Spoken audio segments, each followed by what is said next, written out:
Wow, that is terrific. Congratulations. Very well deserved. This reminds me of the award I got when I was Chris's age. It was Pool Shark of the Year Award, which was I was really touched when I got that. Hey, don't laugh. My dad actually owned a pool hall for a number of years in Regina, so, if you want to take me on sometime, $5 a game. I don't think a Pool Shark Award is going to get me a CEGA award. Maybe. Can I talk a little bit about this award, ladies and gentlemen?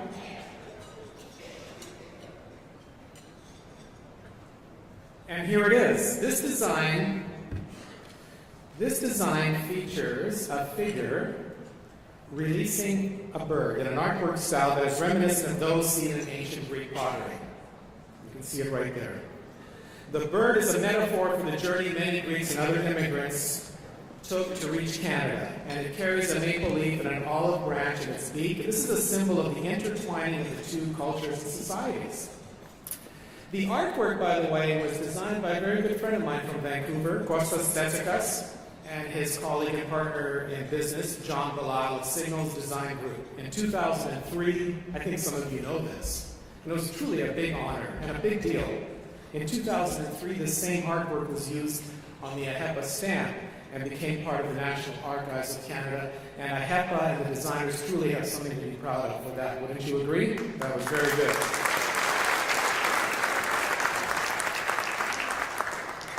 So, without further ado, ladies and gentlemen, let's present and introduce the presenter of our first award, the CEGA Award for Hellenism. Please welcome to the stage the president of the Hellenic Canadian Community of York and Toronto, Emmanuel, Constas.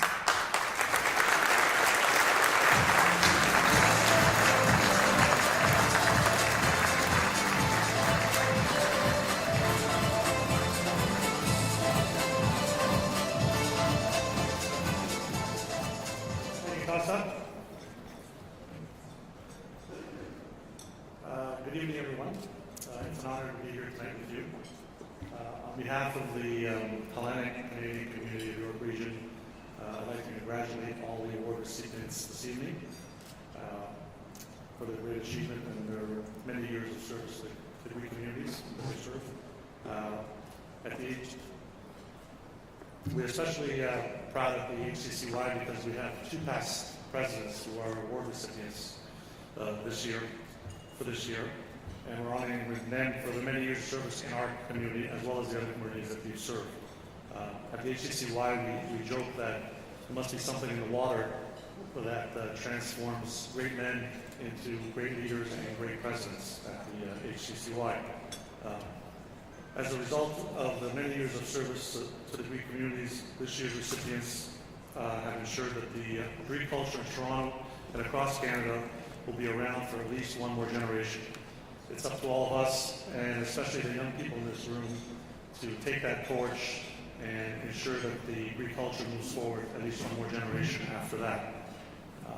I'm really honored and privileged to be up here tonight and to be selected by Greg to present him with this award, considering he's worked with hundreds of people over the years, many friends and other relatives, and I'm honored that he selected me to present him with this award this evening. I was lucky enough to meet Greg early in 2009 when we both joined the board at the HCCY. Greg came on as president. Shortly after that, I came on as his vice president, and it was been a pleasure working with him all those years, the 5 years that we worked together. Over the next few years, as I got to know Greg and realized that he's been at the volunteer game for many, many years, dating back to when he began his volunteering when he joined the Pan Mass Youth Association. I was always curious. I was wondering what his motivation was. I figured, probably he wanted to give back to his community, or he wanted to network with other Greeks. So I asked him, back then, what motivated you to get involved, become a volunteer? Surprised by the answer. His main motivation, he wanted to meet Greek women. That was it, folks. That's how it all started. So, whatever his motivation was at the time, since then, Greg has spent countless hours away from his family, away from his work, to ensure the success and longevity of every Greek association that he's ever been associated with. I'm for that, we're all grateful. So very soon after we joined the board, I call this the power of Greg. So I kind of learned what the power of Greg was all about. He came to the board and had this big, crazy idea that he wanted to celebrate the 30th anniversary of the HCCY. Have a big fundraising gala. So keep in mind, 5-6 years ago, we were kind of a fledgling organization. We've been around for a long time, but we had our ups and downs. So we're during one of the down periods. So we're fledgling, very little money in the bank. We were non-existent on the Greek landscape. And Greg had this idea that we're going to have a fundraiser. But the reality is that the mark of a true and great leader is that he makes the people around him believe that they can achieve things that they think are impossible. And Greg made us believe. We had that gala, and he and his lovely wife Tula single-handedly raised over $50,000 that night and brought to our gala everyone who was anyone in the community.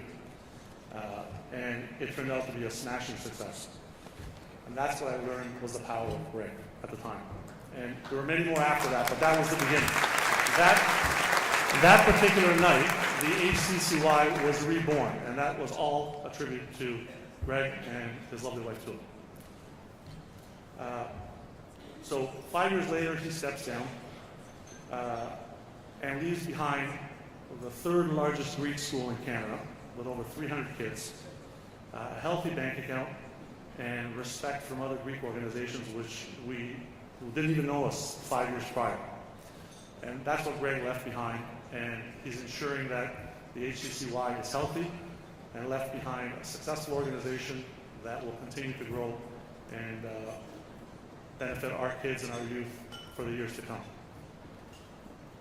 Before I ask Greg to come up here or show the video or ask him up here to accept his award, I gotta give you a little story. So that when we were arranging to do our gala, we had to go out to this posh golf club to look at the facilities and the venue. So we get there and they introduce us to the ladies in charge of the banquets. So she takes one look at us and says, "So guys, when is your wedding date?" Needless to say, I was flattered. I was like, hey, you know what? Posh or a high flashy Bay Street lawyer, I'm looking at a pretty good honeymoon. And he can afford it, right?